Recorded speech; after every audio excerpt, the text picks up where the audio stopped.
Welcome back to Lost Touch Channel. My name is Anton Vieltsin. I'm an attorney in the Southern District of California here in San Diego. Today we're going to answer whether the Fourth Amendment requires any level of suspicion to justify a border search of a passenger cabin aboard a cruise ship that just arrived to the United States port. And before we go on, I want to thank you for watching me on YouTube and hitting that subscribe button. If you're listening to the podcast version of this recording on Audible or Spotify, please give my podcast a 5-star review rating. And finally, if you want to support this channel, consider going to loststash.com and check out some of my merch, including the Do Not Arrest This Person t-shirts. Thanks a lot for watching. Quick message from Lost Stash. Are you charged with a crime? Or do you want to know your rights if stopped by police? Watch California attorney Anton Vieltsin discuss legal cases from the Supreme Court, Ninth Circuit, and California state courts on the Lost Stash YouTube page. Anton has handled hundreds of federal and state criminal cases, has an in-depth knowledge of the law, and has the best mustache ever. Subscribe to the Lost Stash YouTube page. That's LAWSTACHE. Today we'll be discussing United States v. Whitted. This is a Third Circuit case, but it referenced the Ninth Circuit, and so I selected it because it gives us a good overview about this particular topic, namely border searches as they are related to cruise ships. Now, on September 25th, Adventure of the Seas cruise ship, which can carry up to 3,838 passengers and 1,185 crew, arrived from foreign port of St. Maarten and docked in St. Thomas, United States Virgin Islands. Prior to the ship's arrival, the officers of Customs and Border Protection went through a computerized system where they selected a number of ships to be searched upon arrival. They selected this particular ship, and then amongst all the stateroom, they selected a few to be searched. In fact, here they selected 10 ship's staterooms out of 1,557 to be looked upon boarding of the ship. Now, they also looked through the list of passengers and they selected Mr. Whitted because there was sort of an alert on him. Now, later, one of the officers testified that a one-day lookout alert could be placed on a passenger if there's suspicion that he had drugs on him, or if there was an outstanding warrant, or something of that nature. Here, Mr. Whitted was placed on such a list because he purchased the ticket for the cruise ship last minute, while most passengers usually plan their vacation far in advance. He traveled to other drug countries, and he had criminal record. Now, I find it a little bit funny that they had suspicion about him because he traveled to some countries that are known to be drug hubs, including Venezuela, Colombia, and so on. But I find it a little bit funny that it is the cruise ship that's taking him to all of these locations, after all. But needless to say, they select him to be searched. After the officers board the ship and they go to his stateroom, they knock on the door. He doesn't answer because he's not there. At that point, they use a canine. The canine does not make an alert in the hallway, but once the door is opened, the canine bolts inside the room, alerts to a bag. After that bag is searched, they find a shaving cream that seems to be a little bit strange. It sounds like there's some pebbles inside. So they take the shaving cream to an X-ray machine where they find these pebbles. They later take them out, test them, and find out that this is in fact heroin. Now, Mr. Whitted is later charged with possession with intent to distribute a narcotic, namely heroin. So he argues that this is a violation of his Fourth Amendment rights. He says that the officers were never able to enter his stateroom without his permission, while the government argues that this is what's called a routine search that's done every day at port of entries.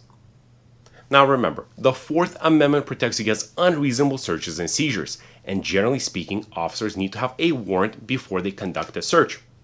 And warrantless searches are per se unreasonable under the Fourth Amendment. But of course there are exceptions to the rule, and here we're dealing with a border exception. Searches conducted at the nation's borders, however, represent a well-established and long-standing exception to the warrant requirement. The exception applies not only at the physical boundaries of the United States, but also at the functional equivalent of a border, including the first port where the ship docks after arriving from a foreign country. The search here, conducted as the Adventure of the Seas arrived in St. Thomas from St. Maarten, was therefore a border search. Provided that a border search is routine, it may be conducted not just without a warrant, but without probable cause, reasonable suspicion, or any suspicion of wrongdoing. This is, by the way, from the case of Montoya de Hernandez, a case I've previously discussed on my channel. I will link it in the description below, and I encourage you to go back and watch it to get a better understanding of routine searches at the border.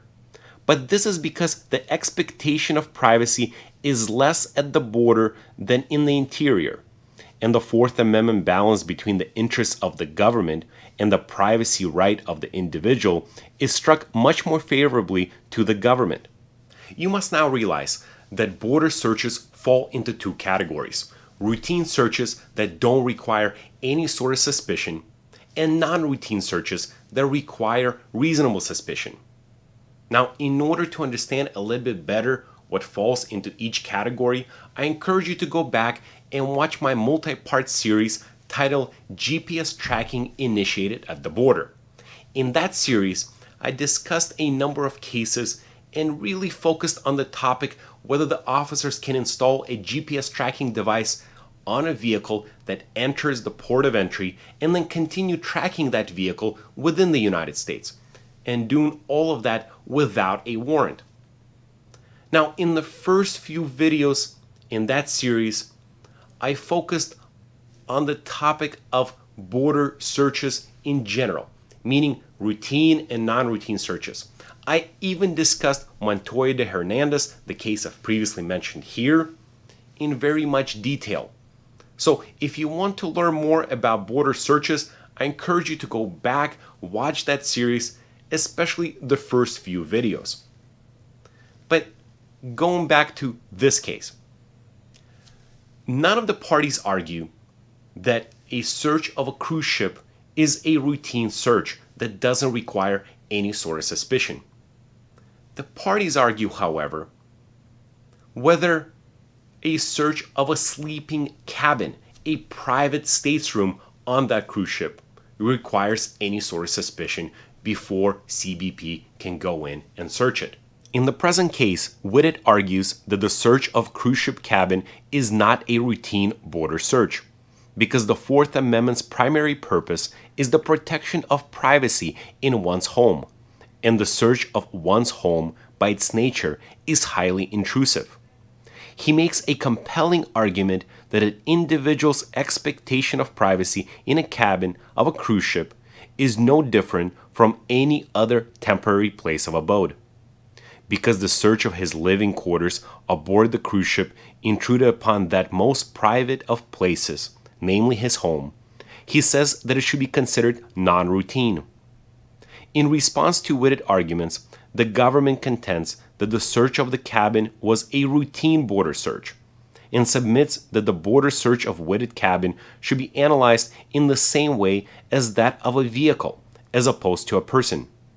Because this was a question of first impression for the Third Circuit, the court looked at other circuits for guidance, including the Ninth Circuit. And there, in the case of United States v. Alfonso, the Ninth Circuit held that a search of private stateroom requires more than naked suspicion. That is because a search of a private dwelling, a place where somebody sleeps, is much more intrusive than a search of other parts of the ship. The court believed that these other courts correctly recognized that the search of private living quarters aboard a ship at the functional equivalent of a border is a non-routine border search and must be supported by reasonable suspicion of criminal conduct. The cruise ship cabin is both living quarters and located at the national border, As a result, one principle underlying the case law on border searches, namely that the port of entry is not a traveler's home, runs headlong into the overriding respect for the sanctuary of a home that has been embedded in our traditions since the origins of the Republic, foremost in our nation's Fourth Amendment jurisprudence. As a cruise ship passenger, Whitted had a reasonable expectation of privacy in his cabin. After all, he excluded others from it, he slept there, and conducted other business, and overall treated it as his own home. The court also considered a century-old principle that a search of private dwelling is highly intrusive and should be protected under the Fourth Amendment. So we have a high level of intrusiveness coupled with reasonable expectation of privacy.